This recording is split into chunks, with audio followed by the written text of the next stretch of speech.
much need to do is to keep our balance and really, in effect, put order back in the system.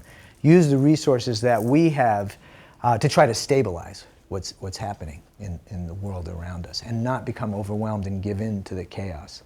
I hope that by watching this video, you can think about how you can use this very same activity to motivate the people you're working with to deal with some of the challenges they're facing. There are so many variations to bag toss and other exercises that you can use immediately in your next meeting. It's such a small investment of time that can lead to a much more productive and satisfying meeting. We've experienced this hundreds of times. I urge you to give it a try. See what it's like to unlock the untapped potential at your next meeting.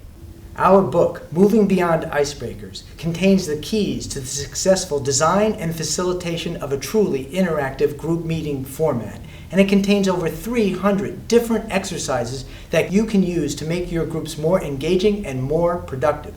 Learning to use these powerful tools can transform your meetings from gatherings where people feel like they have to attend to gatherings where people really want to attend. Visit our website to learn more about our innovative approach and to learn how you can order your own copy of Moving Beyond Icebreakers.